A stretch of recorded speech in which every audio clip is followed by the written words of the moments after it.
Thursday, August 13th, 2020. We are here for a work session. As always, we will start with the pledge. Tim, can you please take the lead? Sure. I pledge allegiance To the flag of the United States of America, and to the republic for which it stands, one nation, under God, indivisible, with liberty and justice for all. Thank you. I'd like to make two quick announcements before we go on to discussion items. Tonight on Main Street is the Dine on 25 event from 5:30 to 9:30. I encourage everyone, if possible, to come downtown and enjoy a meal with family and friends at our great local restaurants. And please be advised, I just got an email from LIPA. I don't have further details except they are informing us that they will be performing helicopter patrols for transmission lines throughout the day. And if I get any other further information that's going to affect the community, it will be online. Moving forward, on to discussion items. We have three today, the first of which is building planning matters surrounding Peconic Brewing Company, 221 East Main Street, special permit application, Murphy and Bergman. Yeah. Good morning. Good morning. I believe we have Jeff Schaefer, who is the principal for Peconic Brewing LLC. Joining us. Jeff, that is the perfect last name for a brewing company, I will say. It's the one beer to have when you want more than one, right? That's how it works. That's right. Tim, you're dating Morning. yourself. Oh, I know. Okay, I I know. don't think a lot of people know what Schaefer is. True. Yeah, I know what it is. Unfortunately, right? All right. Good morning, board members. Greg Bergman, Town of Riverhead Planning Department. We're here to discuss a special permit application which has been submitted by Peconic County Brewing Company to establish a brew pub use which will manufacture beer and prepare and serve food within a 6,583 square foot indoor space as well as a 1,988 square foot outdoor terrace at the Riverview Lofts apartment complex, which is currently under construction at 221 East Main Street in downtown Riverhead. The Riverview Lofts apartment site was approved by the town board by resolution number 687, dated September 6, 2017. As the proposed use is looking to occupy a previously approved tenant space with no exterior alterations to the site, there is no site plan approval required. It would just be a special permit, and then they'd move on to the building permit. The applicant has submitted floor plans prepared by Robert Stromsky, last dated June 29th, 2020, which details the brewery layout as well as the restaurant layout and kitchen layout.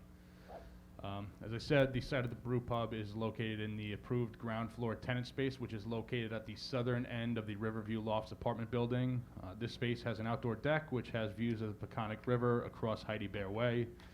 The space will be accessible via a stairwell off of McDermott Avenue, and there is also an ADA compliant elevator because there is a bit of an elevation change from McDermott Avenue to get to the site. Proposed action is an unlisted action pursuant to SECRA, with coordinator review being optional and not recommended. Staff recommends the town board assume lead agency status without coordinator review and issue a negative declaration, as the proposed use will not have a significant negative environmental impact, nor will it impede or impair the reasonable and orderly development of the surrounding area. The special permit criteria for this use is established in Town Code 301-141B8, where special permit is required for a microbrewery, brew pub, micro cidery, or micro winery. There are several special permit criteria which are specific to the microbrewery type use.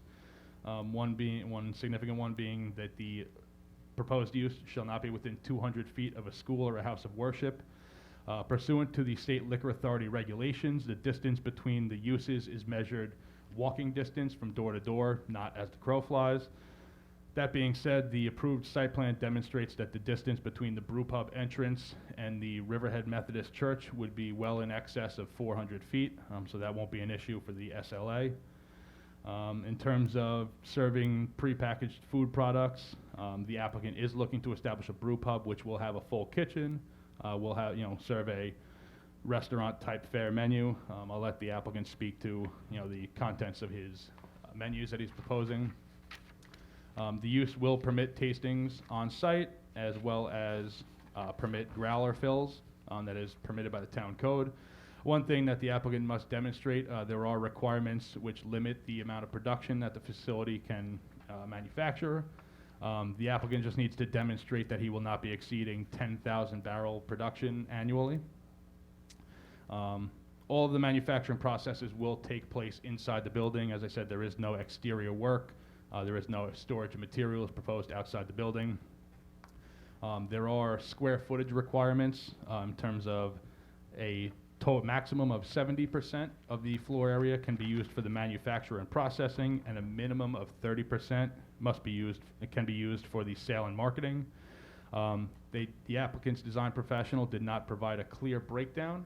I will get them. The applicants they did not provide a clear breakdown, but the plans do appear to comply with these requirements. During the review process, we can have the applicant's design professional just provide a breakdown of those square footages to make sure they comply. There is a requirement that the applicant enter into a monitoring agreement with the Riverhead Sewer District. That will be used to calculate the use fees.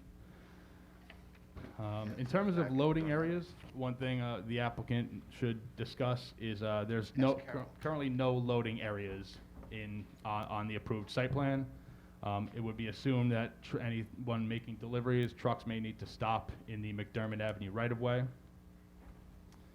In terms of items to be considered by the reviewing board, the site is particularly suitable for such use.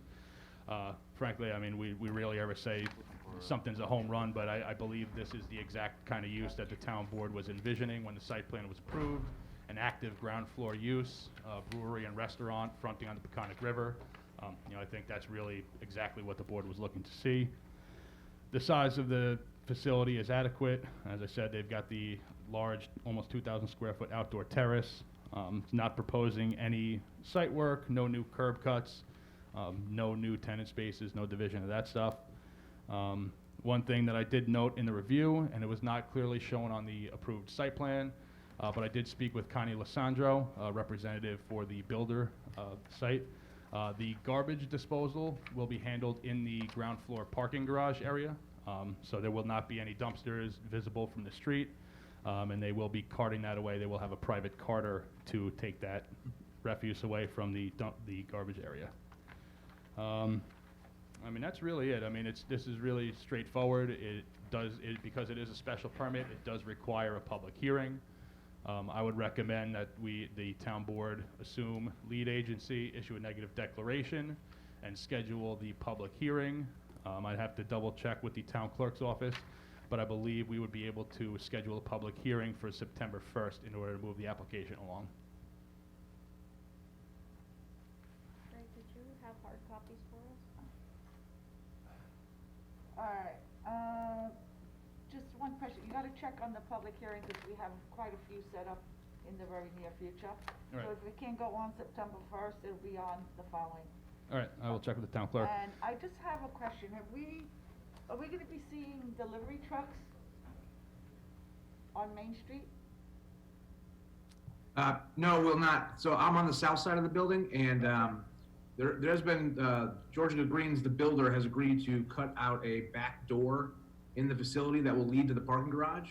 So the plan is to have most of our deliveries received through that new back door that will be cut out of the concrete out there. So I don't even want to have delivery trucks on McDermott, especially not Main Street. That's far, far too away from the building for a deliver to. Okay. Everything block. All right, so is that on has that been indicated on your plans, that there will be a cutout for delivery? The floor plan does show a cutout, yes. And Councilwoman, the hard copies are actually in the town clerk's office. I will provide, I did email PDF copies, but we can get you hard copies. Okay. I've looked at it already, I can give you mine. I looked at it, I just like to Here. follow along when Yeah. you're doing it. Oh, all right, thank you, Frank. I've already read it. So did the board have any other questions? Aside from the deliveries, refuse, any other concerns or issues that you would see holding this up? No, I think it's the ideal location for an ideal type of restaurant brewery. I think it's perfect. Yeah, I like it. Okay. Good I luck, will- Jeff. Good luck. Thank you, everyone. Good to see you again. And might have some questions, Greg, but I can email them to you prior to the public hearing. All right. All right, yeah, as I said, there are some minor revisions and changes that he'll have to make, some clarifications on the plans. But yeah, if you get me some concerns, I can relay them and we can Okay. get everything Sounds clarified. good. I mean, I looked it over, but I'd like to look it over in more depth. All right, great, thank you. Where is our town attorney? They're on their way. They were just called, they're on their way. Okay, yeah, he's supposed, yeah, we need him here when we have, any type of, discussions, to make sure that everything is on point. All right, moving forward, building planning, matters surrounding 374 Main Street, Main Road, Aquabog, special permit application for medical office. Again, you have the floor. All right. So this is an update on an existing special permit application, which was reviewed by the town board previously. I believe it was in April of 2019. What it is, it's a special permit application to construct approximately 15,000 square foot of medical office use, located on a site located at 374 Main Road, Aquabog, which is located within the rural corridor zoning use district. In the previous iterations of the plan, the kind of brief history of it is that the applicants had approached the planning department with a proposal to construct a medical office. At that time, we were presented with two different site layout options. One of those options was a multiple building campus-style development. The other proposal was a single building, two-story proposal. Because at that time, how we were reviewing projects, it was brought to the planning board first because they have jurisdiction over site layout and site plan approval. So the planning board was asked their opinion on if they would prefer the single building or the campus-style layout. At that time, the planning board desired the single building layout because it was able to retain more of the existing vegetation. It was able to keep the buildings further away from the existing residences to the north. At that point, the applicant went ahead and prepared a fully engineered plan, stormwater, drainage, sanitary, a lot of design and effort went into it.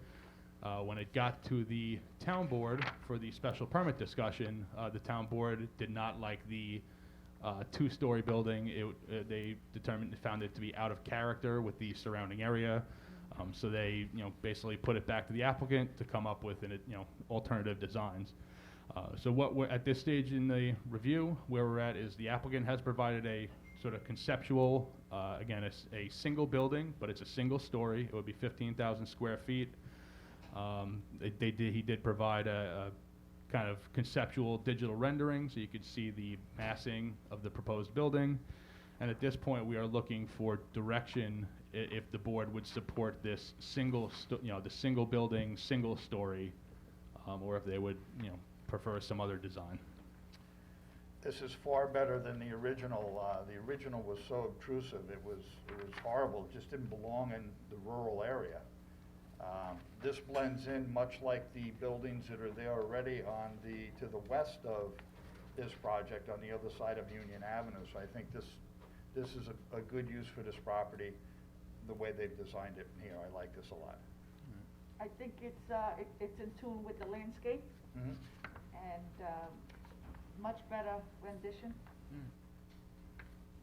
And again, so as Councilman Hubbard mentioned, with regards to SECRA, this project, as you recall, with the project on the west side, there was the common issue of traffic at that intersection of Main Road and Union Avenue. As I understand, these projects do have a common sponsor somewhere up the chain, so they are working together to prepare a traffic impact statement, which will analyze the proposed traffic from both of those developments.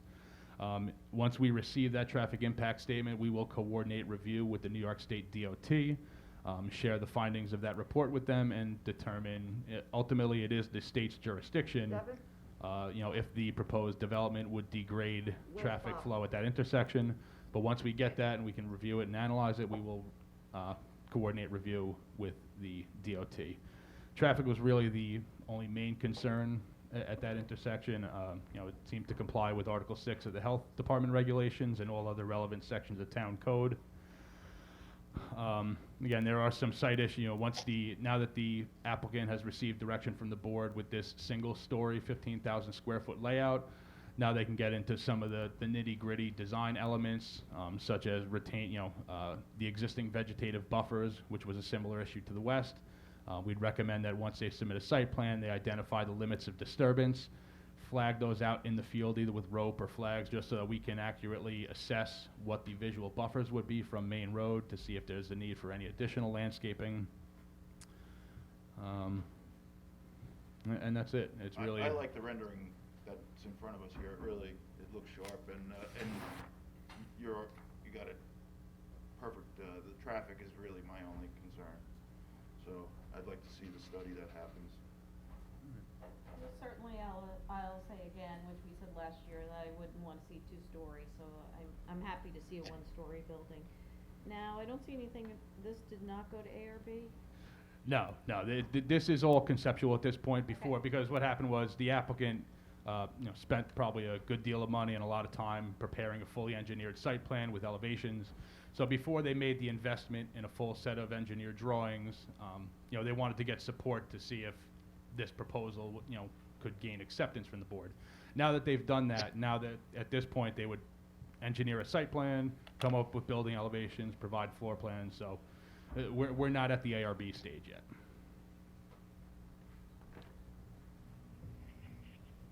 Okay, anyone else? Have you had did anyone weigh in from the Hamlet at all?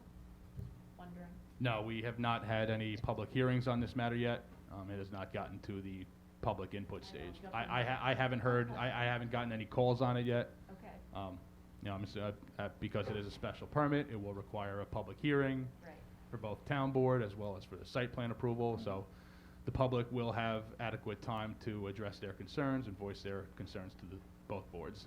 Sounds good. They, actually, we know they have a very vocal civic. Does the board have any other questions? Anybody? Not at this time.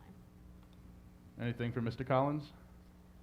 Hello, Kyle Collins, KPC Planning, on behalf of 374 Main Road LLC.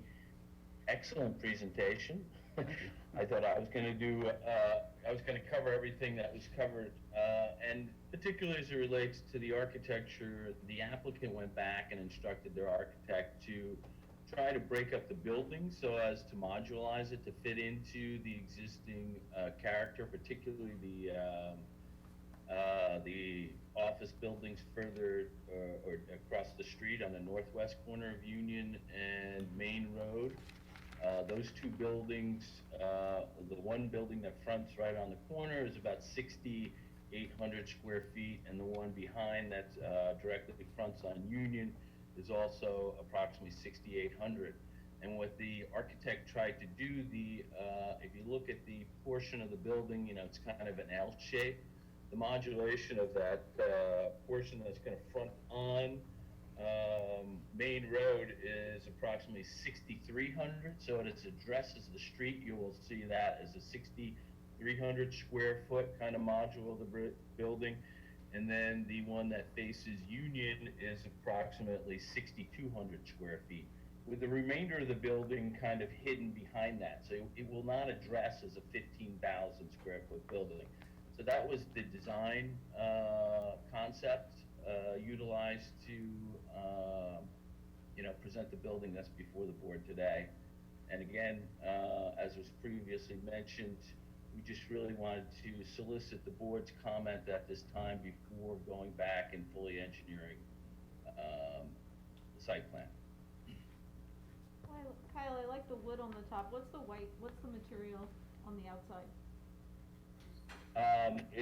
The upper portion is as it's shown today, and we can work on the materials, but the upper portion is a wood, and the stuff white on the building is a stucco. But we're not married to it in terms of that, and we'll solicit some more comment as it relates to materials. We can work with that. It's really the one story and the modulation that we're trying to get at this point. And just for the board's reference, there is a section of town code, specifically 301-66A, which refers to building aesthetics. That section of town code states that non-agricultural use buildings should echo the character of the district's residences or farmhouses in terms of shape, roof line, and massing. The exteriors of buildings shall utilize natural cladding materials such as wood, brick, stucco, stone, or a combination of such materials. The use of synthetic materials, metallic, and reflective should be avoided. And if I could offer to the board, this architecture is similar to that of the same developer in Southampton Town at Flying Point Road. And I have photos of those. I did a walking tour of it. And that's what I conveyed back to Kyle Collins as to something that I think would fit into the area. And that's the architecture that you see before you. If you'd like to see pictures of it constructed, I have pictures of it. I can forward those to you. I just texted Tim a copy of one of the project that's already built in Southampton. It looks really, really nice. Yeah, it's very nice looking. And the stucco does not stick out. I know that looks like, you hear stucco, and I'm a opponent of stucco. I know that. It's not the primary material on this, and it really complements the structure. Okay, so Well, it's, and I like that you talk about buildings across the street, because actually the Candell Farnworth is the second building back, I think, right, Jeff? Or Greg? And that, the way it's it's sort of nestled in the woods nicely and, fits in with the One thing area. that we're going to ask the applicant to do, and is working in conjunction with Greg and myself, is, we always like to just have the existing vegetation preserved, but a lot of times you get a lot of bittersweet and junk stuff and dead material that needs to be taken out, and when we take it out, it looks like there's not much left. So before we make any formal recommendations on what the landscaping should be in that area, we want to preserve the good stuff that's in that area, have them take out the bad stuff under our supervision so they don't clear cut it, and then they're gonna have to augment it with replacement material, and I'm sure the applicant would agree to that. Because Sure. the two buildings Correct. across the street kept a lot of the trees around. And it looks really, really nice. Mhm. okay, I think, it looks great. The materials you're gonna use are within code, so, good. So the board's direction is the applicant is to move forward with this proposal, move forward to the engineering, get the architecturals, and move forward on this direction. Okay. Yes, I agree with that. Hey, Kyle, don't get the traffic study. Yeah. Oh, absolutely, we've already got it ordered, we're working on it. That's all I've got. Great, Thank you, Greg. Excellent, thank you very much for your time today. Take care. Bye, Kyle. Bye-bye. All right, last discussion, matters surrounding a 12-month moratorium on solar projects. Back in, April 21st, 2020, we asked our town attorney, to draft a moratorium on, solar production here in, Calverton. But unfortunately, due to COVID, that was put on hold, and now we've resurrected the resolution. It excludes 3 current projects that have been submitted to the, Riverhead Township. One is under review by the state, and 2 are under review by, Riverhead. If, this is a 12-month moratorium. We also have in the works, our comprehensive plan. They will be reviewing the future of solar here in Riverhead, and, I'm gonna put this forward today, and Kaz, can you just add a little bit to the, legislation that we're proposing today? Sure. As you've indicated, just before we were stopped in our tracks by COVID, you had asked me to look at legislation for moratorium with regard to commercial solar systems. Currently, our code allows them to be located in industrial zones, and they have resulted in a number of applications having been filed over time. So we have the original proposal, which is now GES Megafor, which is built out, which is a 3-megawatt facility. We have the S-Power, which is Sterlington and Sutter Greenworks, which are on the east side of Edwards, and they're about 6.3 megawatts. The Riverhead Solar One, which is a 20-megawatt proposal that previously got approval from this board and from the planning board. There is the 36-megawatt facility, Riverhead Solar 2, that's currently at the state level in the Article 10 process. And then we have Nextera, which is currently before this board, which is a 22.9 megawatt proposal. According to information provided in our analysis, there's about, I think, 656 acres that would be ultimately converted from their current uses into solar array array systems if the Article 10 process goes forward, which is of course at the state, and the NextEra proposal. Those would be accepted or exempted under this moratorium. It is a 12-month moratorium, and it is, making certain recitals as far as the conversion of ag lands and that have resulted as a result of the commercial solar energy systems being built out.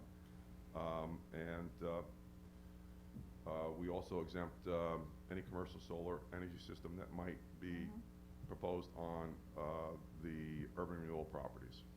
So it has proposed, I guess, basically 8 separate subsections or sections, 302-001 to 302-008 if it's found acceptable and adopted.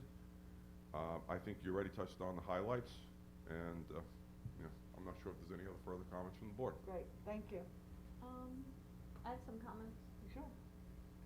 So, of course, I'm not against renewable energy, but I've expressed concerns about solar in our town because we do more than our share here. We have more solar here than any other municipality, I believe on Long Island and possibly New York. And they all go into one zip code. And because I'm not against renewable energy, but I do have a concern of what we get out of them. So I understand what's happening here, but when you talk about the 660 acres, I don't understand why we're exempting NextEra, because NextEra has no approvals yet. I mean, well, S-Power 2 doesn't have approvals, but that's at the state level. But NextEra is still on the table and has no approvals yet, so why would we exempt it? Well, this is not the moratorium explains that this, for one, they're well along in the process. Even though they don't have approvals, they've been submitted to us for a considerable amount of time. And legally, we have to exclude the projects that have extensive work in So that's- progress. No, And we do not have to exempt NextEra. They're not vested yet. They don't have approvals, and they do not have to be exempt, and that's a big project. It's 22.9 megawatts. 22.9.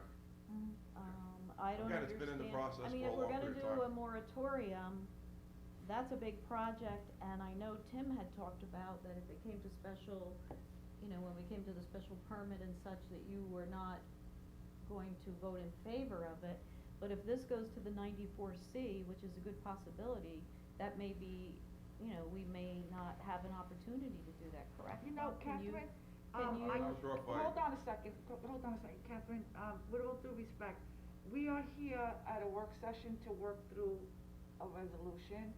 For someone to say, well, you're in favor, you're not, let everybody make their decision and don't hold them. That's not a proper way of conducting a work session, a public work session. At any time, anyone can decide which way they're gonna vote. So let's keep the voting to when you have to vote, and let's have a healthy conversation in this regard. I'm absolutely having a healthy conversation. This is within my right and expected by the residents that I'm going to speak out on an issue. You can And I'm speak not- out, I'm not meaning to call Tim out in any way. No, Tim, do I not, didn't mean that as in any far as way. how somebody's gonna vote, you leave that to, Okay. when By the way, I'm time elected, comes. I can Elected, speak it as I doesn't matter wish. who you are, you cannot So, hold all somebody. I'm s- if I could- I'm telling you, Robert's rule, when there's a democratic process here. Do not call out on how someone is gonna vote before the voting, and let the process take its place. We I are was- introducing, it's a work session, and we're having a discussion. Do First of not- all, show me, is it in our code, Bob, that actually, what rules do we follow in meetings? Don't we have our own, isn't it in our code what we follow?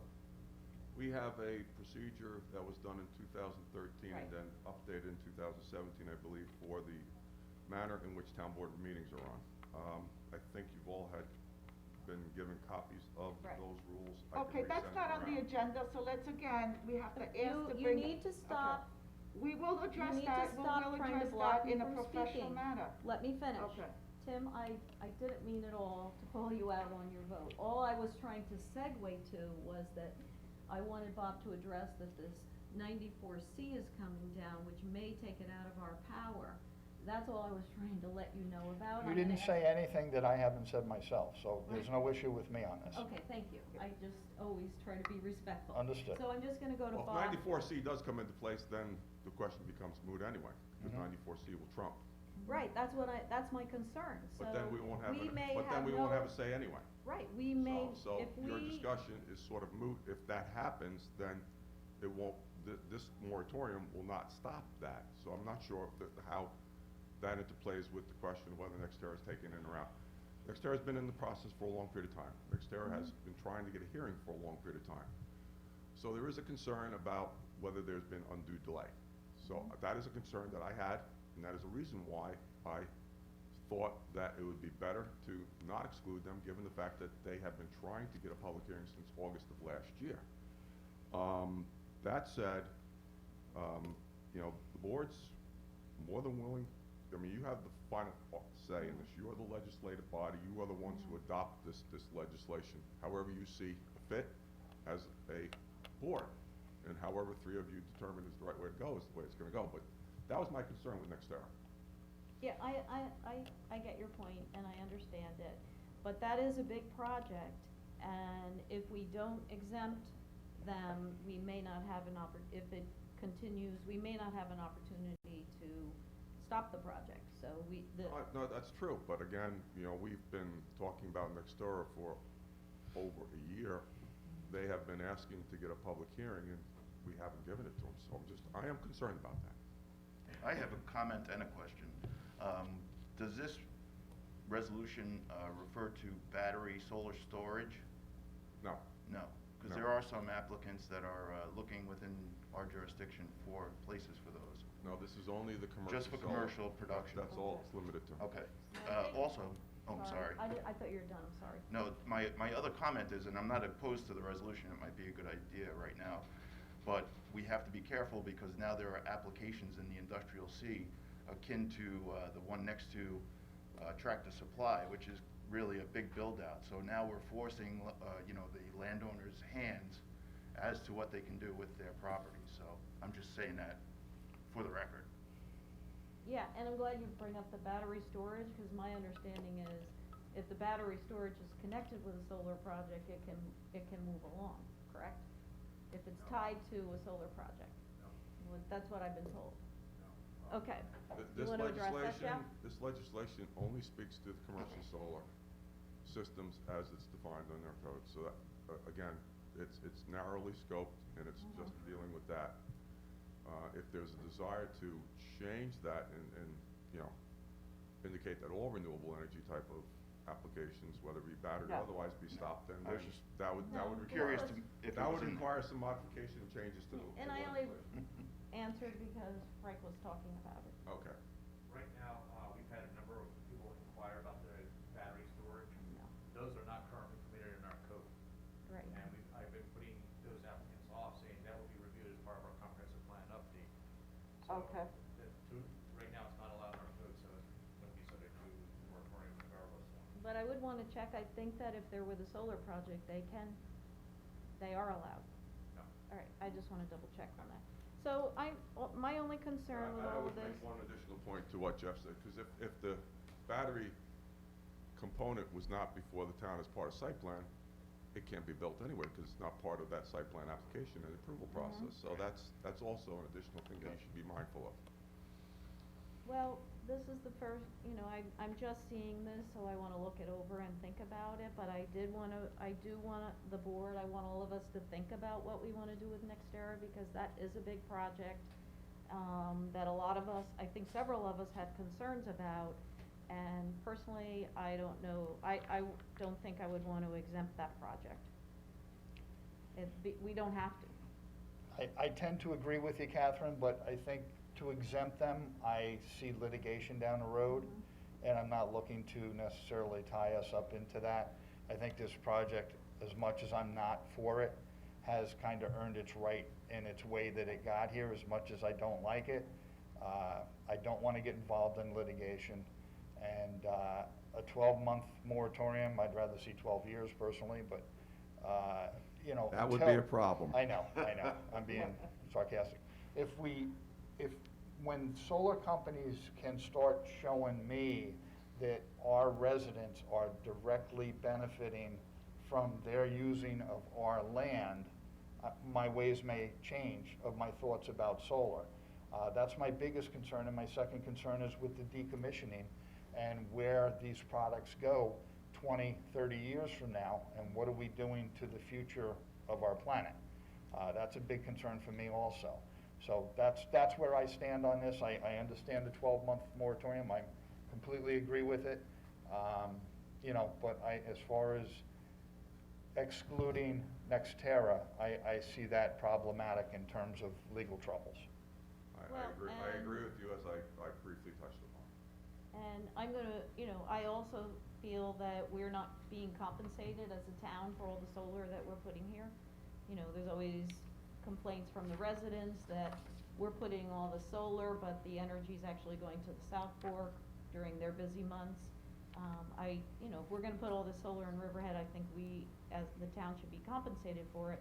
But it was my understanding when Nextera got neg-decked, which I voted against to neg-deck it, that we were gonna take a harder look at it later down the road, and we may not, now we're not gonna have that opportunity. So, that's disappointing. And so many times, I feel like so often in our town, we cave into things, and not that you're doing that, Tim, but I just hear it across the board, we cave in, oh, well, we might get sued, you know. I don't think in this case, because of the size of the project, it's a might. I think it's an absolute. And I'm not looking to tie the town up and cost us hundreds of thousands of dollars or thousands of dollars or whatever it's gonna be. I'm pretty sure that would happen. I'm comfortable in saying that would happen. So in this case, like I said, they're vested in it, in my mind, enough to go along with it, although I certainly have no intentions of approving it. Well, certainly, I do wish we had not neg-decked it, but that's already done. All right, well, I'm gonna take a hard look at this, and we will discuss it again, I assume. Okay, so this, Nextera had requested a public hearing about a year ago. They were inquiring because of August with planning, where they were in the process, and as far as, I mean, at that time, of course, the neg deck had not issued, but it's my understanding, and I don't want to speak for planning, that their review had been pretty much finished up at that point in time. So they have an investment, and they've spent quite a bit of time, a lot of planning, and when you do a moratorium, you need to include the projects that had substantially been in progress. And that's legality of it, and then again, as Tim said, if you don't do that, we accepted the application, we took their money a couple of years ago.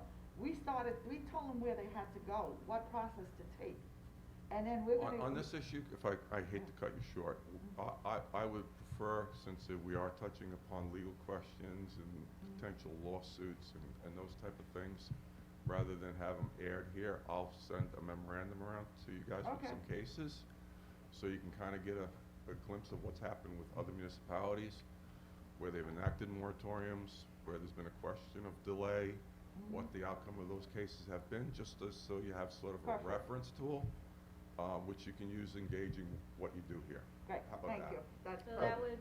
I would find that helpful, and I do not think we have to exempt Nextera, that would be our choice.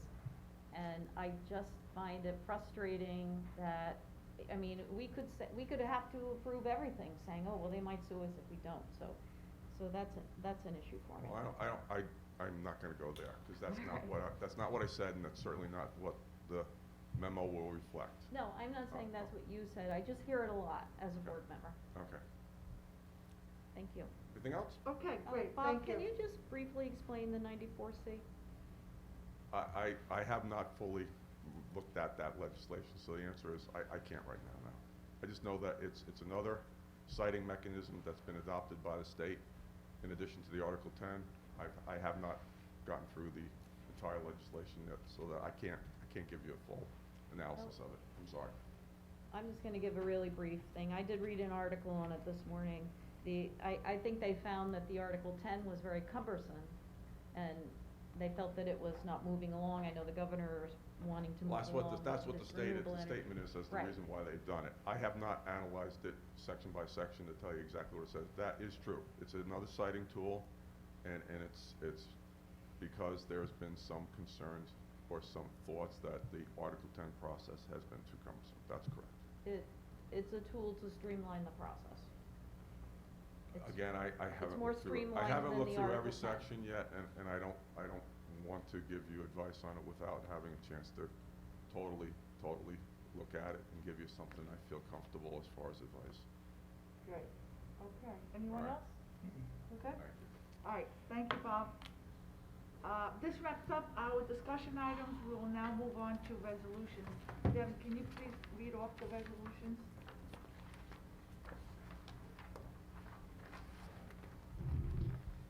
Okay. Resolution number 1, assumes lead agency, issues negative declaration, and grants administrative site plan approval for the site plan application for site improvements at First National Bank, 140 East Main Street, Riverhead, New York, Suffolk County Tax Map number 600, 12919. Number 2, authorizes town clerk to publish and post public notice of public hearing to consider a proposed local law to amend Chapter 257 entitled Peddling and Soliciting of the Riverhead Town Code. Number 3, First National Bank of Long Island, project number 82052, budget adoption. Number 4, authorize the submission of letter of intent and execution of contract by the supervisor for operation and maintenance grant program to New York State Environmental Facilities Corporation, EFC. Number 5, approve special event application, American Cancer Society Breast Cancer Walk, October 4th, 2020. Number 6, approve special event application of Race Awesome Jamesport Triathlon, July 11th, 2021. Number 7, amends Resolution 2020-402 and authorizes certain actions by the town supervisor regarding end-of-month and final town justice reports. Number 8, Stotsky Park Bleacher Project number 72001 closure. Number 9, G&Z Retirement Community Water Service Capital Project number 81852 budget adjustment. Number 10, approves a leave of absence. Number 11, awards bid installation of water mains and appurtenances, G&Z Retirement Community, Middle Road, Riverhead Water District. Number 12, authorizes supervisor to execute change order number 1, dewatering GAC filter upgrade of the sewage treatment plant contract G, general and mechanical construction, Calverton Sewer District. Number 13, authorizes Class A biosolids engineering design report, map and plan for the Riverhead Sewer District Water Resource Recovery Facility, WRRF. Number 14, authorizes employee to attend intro to fire investigation class. Number 15, authorizes Larry Levi, DBA Onsite Productions, to provide additional cablecast production services regarding production of program graphics and live stream cablecast transmission, nunc-pro-tunc. Number 16, refund request of special event application fee for Halleckville Horseradish Festival. Number 17, establishes standard workday for elected officials. Number 8, What is that? that's That's something. per that Meg ha- Ferris, it's a always requirement. in I think there? it's done every year, Okay. yes. I but thought I remembered doing it The state before. requires that. Right. Okay, Number 18, says we work 24 hours, Yeah. because we do. No- Sorry. No problem. Number 18, adopts a local law to amend Chapter 301 entitled Zoning and Land Development of the Code of the Town of Riverhead. Number 19, refund request of special event application fee for Halleckville Long Island Fleece and Fiber Fair. Number 20, amendment fee waiver request for special event Wading River Duck Pond Day. Number 21, increase and improvement of facilities of Calverton Sewer District Capital Project number 20042, additional bond authorization. Number 22, amendment fee waiver request of special event Chicken Kids. Number 23, amendment fee waiver request of special event application East End Art Mosaic Festival. Number 24, EPCAL sewer treatment upgrade number 20042. Number 25, amendment fee waiver requests for special event LIAPA Antique Tractor and Truck Show. Number 26, extend bid nunc-pro-tunc for truck parts. Number 27, authorizes town clerk to publish and post a notice to authorize the town of Riverhead to impose a 12-month moratorium on the development of commercial solar energy production systems in the town of Riverhead. And that is all. Great. And, I just wanna make a quick note that these, permit applications, the 255, for future dates, they have to be cleared through, ESD, through the state, due to COVID. However, we don't do it beforehand because it's not approved. So if we don't approve the 255, It's or new. there's no Right. reason to run it through the state, and we're gonna have a different probably standing. They might open up the size of the groups and so forth. So we do put it through first, and we'll make the applicants be responsible for going forward only once it's approved. Okay, we don't know where we're gonna be back in, next year. I think this application was for June. So I just wanna make that point, because we keep on getting applications through, and people say, well, you have to check with the state. Well, if it's not approved, you're wasting our time. So, our time. Anyway, moving forward, before I go into executive session, we are going into executive session to address two legal matters. Surrounding the purchase of real property, that would be with Prudential.